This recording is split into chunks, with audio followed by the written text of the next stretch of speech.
Hey, Art Fuel here for Network World and Open Networking TV. I'm here at CES Unveiled, press event for CES, and we're getting ready to get started to see what is coming for CES this week.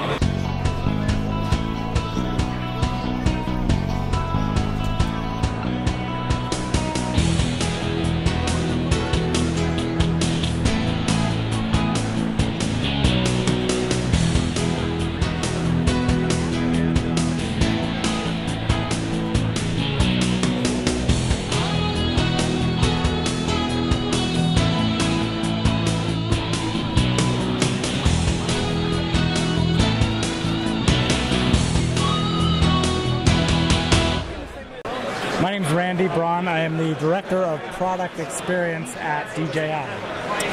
Okay, what we have here is the DJI Inspire 1. This is a new release. Just came out in November 2014, and they started shipping this week, which is December of 2014. This is the Inspire 1 is the most sophisticated, all-in-one aerial filmmaking platform ever created. And I say that because all of the components are integrated. You have several different components. For instance, the battery, the quadcopter body, the camera gimbal, the remote controller, the app. Everything is integrated with the other parts so that they're all talking to each other at all times. So straight out of the box, everything's working. The Inspire 1 is GPS enabled like all of our other drones, especially people are familiar with the Phantom line of drones. So you fly outdoors. With this one, you'll pick up maybe 15 or 18 GPS satellites, which will lock it into its location if you were to let go of the controls. If you were to fly this indoors, what you see on the bottom here is an optical flow camera and a sonar system, so that the Inspire can see how high off of the floor it is, and it can also recognize when it begins to drift, and so it'll lock itself onto a pattern on the ground if you're flying indoors with no GPS. Yeah, so you may. With the app, you can see from 1.25 miles away a live video downlink in high definition directly from the camera in real time. The lens is has a 94-degree field of view. Let me get it out of this mode. Okay, now we're back to live. There we go. A 94-degree field of view with a rectilinear lens, so you don't have the curvature or the distortion that the smaller action cameras have. And so everything looks a lot more square, and there's a lot less processing necessary.